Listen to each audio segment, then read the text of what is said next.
even see all this. Like, good. Yes, do it one more time. Give us a spin. One more. Ooh, ooh, ooh, ooh, ooh, ooh.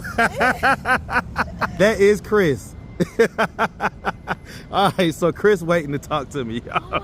Oh Okay. You never seen Chris? No. I do the eyebrows. So wait, do y'all want to go to STEVE WILKOS? So we could see who's lying or not? Like, I'm okay. I'm because cool let me with say it. this again. Where did all this come from? Kelsey. Oh my, Kelsey, you better stop playing with people. Auntie. Auntie. Like, do you just like to have a lot of sex, or is it like you like to have a lot of freaky type sex, or what is the hypersexual part?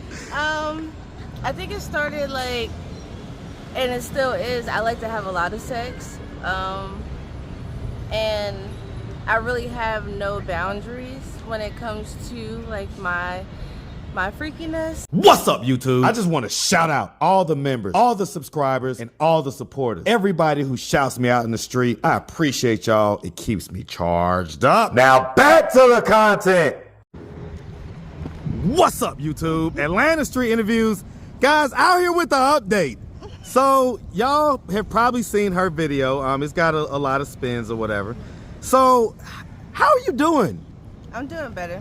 Okay. A lot better now. Okay. So yeah, you had an amazing interview, where you very candidly and very openly spoke about some of the things that had happened to you, and so, you know, some of the stuff with your family members and things like that. Mm-hmm. Was the sons your age, or were they older than you? No, they were older than me. How much older? They were grown. So, can I say names? Yeah, of course. Okay, so Chris, he was going to the Air Force. So Wow, so he was like 18. Yeah. And what age did they start doing that to you? 10, 11. Chris taught me how to Do oral? Yeah. And then Justin was the first time I did anal. Anal? Yeah. I'm gonna ask another tough question. At any point, did you kind of like enjoy it? I'm talking about as far as Chris goes. Right, okay. Did you enjoy that with him? Yeah. You did? So have any of them seen that interview? Yeah. My mom saw it. My grandmother saw it. My dad and stepmom and cousins, things like that. And so what was the response? They were mad at first. Well, some of the comments were saying that I was like lying about things. I guess it was just like a lot of shame and like maybe some guilt in there. But now everything's just kind of smoothed over. Everything's smoothed over. Mm-hmm. So basically, we picked up the Band-Aid, talked about some of the stuff that's going on inside that cut, that wound. Right. Cleaned it out a little bit. Mm-hmm. Put the Band-Aid back on. Well, we're letting the air out. We're letting the air out. Okay, so we're in the airing out phase. Gone. Okay. So, because if I recall, it was your cousin, was it? What? Huh? My cousin what? Who was the one that was that you was dealing with, that was dealing with you in that way? My stepbrother. Stepbrother, that's what it was. Okay, and so, and specifically with him, like, what has been like the reaction from him or whatever? I haven't had any reaction from him. Just Ralph had a reaction from him, which is the stepfather. And so what was his reaction? You know, he was just saying like that I was a liar and he wanted to do like this lie detector test, but nothing really came out of that. So wait, do y'all want to go to STEVE WILKOS? So we could see who's lying or not? Like, I'm okay. I'm because cool let me with say it. this again. Where did all this come from? Kelsey. Oh my, Kelsey, you better stop playing with people. Where did all this come from? Like, what is going on right now? Where did you get all this? Well, We didn't see this last time. Some of this is sobriety, you know what recovery does. Let's see this. Like, what is going on right now? Like, you just shocked the mess out of me. Like, you shocked me. I would not know that this was you. Oh, you didn't? No, are you trying to look good? You know what? Let me stop, okay? Let me stop. Let me stop, all right? I don't want to get myself in no trouble. No trouble. No trouble, okay? okay, because people going to speculate. I'll tell you that right now. No, you can leave him alone because he's a good guy. He's a good guy. He be helping me out. Ooh, how I be helping you out? Just, being there mentally and, being there as a support. Okay. I feel like you have helped me believe in myself again. Absolutely. And I think that's what more people need in situations that I was in. It's just somebody to give them support. Because you gotta believe in yourself. That's the only way that's where it starts. Change, yeah, that's where it starts. So okay. So that's what's been going on since the interview. Wait a minute, what was that? What is it's just something I do. It's just okay, so so we have talked, since the interview, right? Right. And so some of the things that we talked about was for instance, what effect do you think some of those things had on you? You was younger. What effect do you think those had on you? Like your stepbrother messing with you and all that stuff. I have hypersexuality, PTSD. I'm always ready for something bad to happen, something dangerous. I'm always looking out for that. And I learned these things being in therapy, that I have the effects of those actions. So okay. like I said, being hypersexual, hypervigilant. So hypersexual, so what type of stuff, do you just like to have a lot of sex, or is it you like to have a lot of freaky type sex, or what is the hypersexual part? I think it started and it still is, I like to have a lot of sex, and I really have no boundaries when it comes to my freakiness. No boundaries. Yeah, but it's not like that with strangers, or when I was doing dates. It wasn't like that with them. It's with my partner. Okay, so with the person that you kind of trust and have whatever. So what type of freaky stuff are we talking about? I mean, sucking balls, eating ass. Like to lick the gooch? Yeah. Okay, so you gets it in basically. So, and that has been the result. It's one of the results. One of the results. Yeah. Okay. Do you think that with that particular one, do you think that do you ever want to be married one day and stuff like that? Yeah. Because I'm gonna say this, right? Even from the first interview, a lot of people was commenting about just how naturally beautiful you are. How you have this natural, beautiful look and face, and they didn't even see all this. Good. Yes, do it one more time. Give us a spin. One more. Ooh.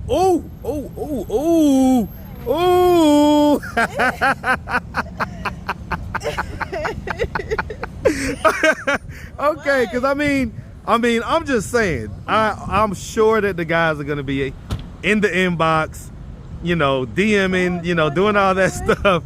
So is it a situation where you being hypersexual, do you ever see yourself married one day? I do. There was a time where I feel like I would never be married because of my past, but now it's I know that I'm a good woman, and I have a lot of characteristics and personality traits, or just I have a lot of value that comes with me. So yeah, I want to be married.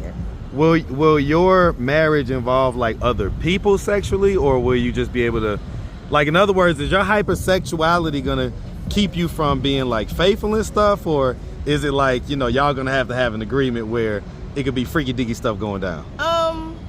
My ideal marriage would look like one man, me, and one woman. Okay. Yeah. So that's how I feel I would be totally satisfied and faithful. Is that right? Yeah. Okay, and so when did it start with the women? What age or whatever? Probably early 22. Yeah. Okay, and so you feel like that's I haven't something, been with many women, but you enjoy when you do it. Yeah. And to the point to where you will want that in your life. Okay. Learn something new all the time. It's not just for the sexual things, like, either. It's for like the companionship and for the like friendship that's gonna come with it as well. Yeah, I interviewed a throuple earlier on in this channel's history, and that's one of the things that they talked about was how the two ladies kind of have their bond and they get to go out sometimes. Huh? They still back? Yeah, so those guys. So okay, so let's talk about this, because when you walked up and you had told me that you may be downtown. And so I just got out here. I had to sleep in this morning. Shout out to my kids, they be wearing me out. Okay, so I had to sleep in this morning, but it's pretty much like around noon. I'm just getting out here and I see you walking across the street and I see you with these two random guys. Now I've seen these guys out here before. You seen them? I see them all the time. I see these guys, right? They know me, I know them, right? But some street guys, they feel a way about me doing my thing out here. They don't feel a way for real, but they just be a little bit jealous, you know what I'm saying, or whatever. So long story short, you was walking with these guys, and that's the guys right here in the background. What were you doing walking with them? Do you know them? No, I just met them. So what was the deal? Like, what was going on? Okay, or what was about to go down? So nothing was about to go down. Okay. But yeah, I just met them, and like, I don't know why, but every time like I come downtown, it never fails. I meet people, and it's like they just don't want to leave me. Like, I'll be like walking, stalkerish type deal. Like they just keep following you. Yeah, like a lost puppy or something. And then like so I met them over like, at that store, and I had walked over by the train station, and then I ended up where you saw me, and that's they were just. So literally, you just met them. Yeah. And they're still waiting there for you. Yes. What do they think is about to go down? Well, when I saw you, they started talking about, one of the guys was like, "Oh, twin, you got a condom," and I'm like, "Condom for what?" You know what I'm saying? Like, what the fuck? He was like, "No, I ain't got a condom, but it ain't no pressure to go get one." And then I saw you, and I was like, "Oh my god!" Right, that's when you did that big thing. Yeah. And they followed you over. Yes, and are basically still waiting for you. Talking about, it ain't nothing but $10. And then they started talking about we can give you some money. I'm not doing it for the money. So you wasn't even, if you was gonna do something, it wasn't even gonna be for the money. Right. It's just for the love of the sport. Yeah. No. I know, I'm just messing with you. No, I'm just messing. Wait, hold on. What you mean with me? I'm talking about the Oh, you talking about the video. Okay. Yeah. Look, don't be confusing the audience now. Okay. I was talking about the video. I know. I'm just messing with you. You get on my nerves. I should punch you in your chest. You should. Okay, so because obviously we're gonna get rid of these guys after this interview. Yes. And so you don't have to worry about that. But okay, cool. It just highlights a point. What up, boy? It highlights a point about how scary it is to be a single lady, especially in situations like this. Right. Where were you? It don't matter how I'm dressed. Well, right, because you are dressed to, you're dressed to show off your assets, right? And show off the you got a nice body. I did not. Kelsey, where did you get this body from? Like, you didn't, last time you was all covered up. Well, it was winter-ish. Wow. Okay. Let me stop before the audience starts to really think. Today. You say what? It feels great out here in Atlanta. Yeah, it is. It is. It's a beautiful day, beautiful fall day. Almost fall. It's technically still summer, but beautiful fall day. All right. So, okay, because again, like, I'm just thinking about like my girls. I have two daughters, teenagers. And so when they get to be this age, and if they want to put on some shorts and a hoodie, this is the type of behavior that they can expect. Right. For random guys, what do you think you could have done to prevent them from kind of latching on to you and following you like this? Was there anything you could have done to prevent this? I really don't know. I feel like, because like what other people have told me, I could have not been so conversational, so welcoming, and but then I wouldn't be me. Huh. So it's like, I don't know. Well, and I get it, right? Oh Lord, is that who I think it is, y'all? I'm so sorry to interrupt your interview. Chris? That is Chris. All right, so Chris waiting to talk to me. Oh my God, Okay. I've never seen him before. You never seen Chris? No. If I do the eyebrows. Chris. Chris, how you feeling, Chris? Good? She wants you to do the eyebrows one time. I'm starstruck. Look, he can't do it. He can't do it on demand. It has to be natural. All right? Right, when he lying. Right, basically. Chris, we gotta get him to tell a lie. You know what I'm saying? He gonna throw them eyebrows up real. He gonna do the. There you go. There you go. Okay. So, all right. So, I don't know how much we touched on, like the sex work that you did a whole lot in the last interview. What ages did that time of your life occur? I started when I was 19. And what age did it go up to? I stopped. It was spurts. I started when I was 19. I stopped probably when I was like 22.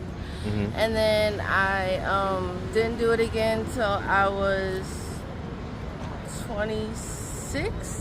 What made you stop at 22 the first time? I got clean, and I got into like a really serious and healthy relationship, and then I was pregnant with my son, and I was like, just never like really looked back. And then I got into another toxic relationship. So wait, what happened to the healthy relationship? What happened to the good one? Just me being young. He was 30 years older than me. 30 Yeah. years older? Not 30 years old, but 30 years older? Yeah, so I was 22, Okay. he was 52. 52, okay. And, He was his PYT.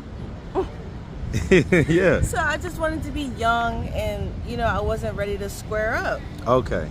So looking back on that, do you like regret that or whatever? Because that sounds like that should have been maybe your husband type deal. Yeah, it definitely should have. Okay. And so how long did that relationship last? How long was it healthy before it dissolved? 2.5 years. 2.5 years? Okay. And so I guess, after that, you ended up getting into it again, you say about 4 years later, sometime around 26. Yeah. What was it that caused you to get back into it after deciding to leave the first time? I was back using, and the partner that I was with wasn't helping financially, and he just really broke me down mentally, spiritually, and You was with the guy when you did the interview. Yeah.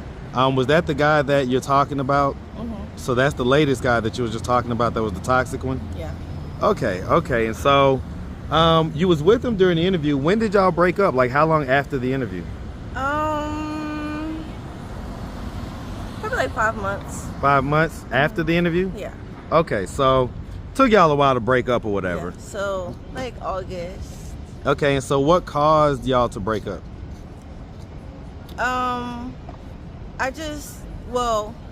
I went to rehab again, and I went to Auntie, go ahead on now. This is one of my favorite interviewees, Auntie. Don't do that. She only got one, Auntie. Thank you, babe. But, Auntie say wrap it up. Auntie need to go ahead on. She said wrap it up. Dang. Nah, we ain't wrapping nothing up. All right. What was the question? Basically, so just trying to figure out why I left? Yeah, what made you leave the toxic boyfriend that you was with when you did the initial interview? Okay. So you said you got clean and what else? Yeah, I got clean, and then after I got clean, my mind just became more clear, and I started to even in the relationship, I knew I didn't deserve the type of treatment that I was getting, but I guess with me being clean and being away from him, I gained more strength, and so I just left and decided not to go back, and now I'm doing NA meetings, so I'm meeting people and building creating a community and a tribe, of people that have system. absolute. Okay, look at So that. I'm proud of me. I am definitely. And I still got, you know, I got a different look to myself, and my eyes look clear, and yeah, look at you. Look, I better stop because they gonna Still look. a freak, Look, though. those guys are dipping out finally. Oh, they leaving? They're finally leaving. I hope y'all see this. I know y'all watching it. Lame Anyway, ass nigga. they ain't keep it P. They ain't keep it P. All right, Well, okay. one of them had plaque all in his teeth. You think you're gonna eat some of his? No, sir. Not with Okay. plaque on your teeth, baby. Hold on. Get over here. Get over here. Get over here. Why do I like this always happens? I get going, and oh my goodness. Look at this little princess. She is just getting so big. Oh no. Get over here, man. Get over here. What up, man? Why everybody pulling up at the same time, man? What up, man? Okay, so give me a second, all right? Kelsey, you get your butt back over here. Okay. Like, no pun intended. Okay. Kelsey, I can't get over this look. Look, I better stop before they really, okay, You let me can't stop. get over it. I'm just saying, like, Get on it then. look, ooh, you better stop, Kelsey. All right, you sit right there, okay? All right. So listen, we got to do these more often because there's more I want to talk about. Okay. There's so much more I want to talk about, but I ain't gonna keep the audience too long. Okay. As always, you know we appreciate you. Of course. You I in this, appreciate you you in these looks, man, and this, Good. you got this sensual. Let me stop. Auntie, Auntie, you got this sensual look to you, like, and this look that you have in your eyes, Yeah. it like spews sex. Sex. Yes. Don't try to close them now. Don't try to close them now. All right. Well, look, like I say, we really appreciate you. If anybody out there wanted to reach out, help, or donate, do you have a way they could do that? Cash App, social media, anything like that? Yep. The Cash App is $1995 MINA. Okay. And the Instagram is still the same, CELZZEY. Ooh-wee. You about to have some people inboxing you. All right, one more time for the hey, that thing going too crazy. All right, well look, like I say, we appreciate you. Definitely wish you nothing but the best, okay? Make sure you have a good one, sweetie. See y'all.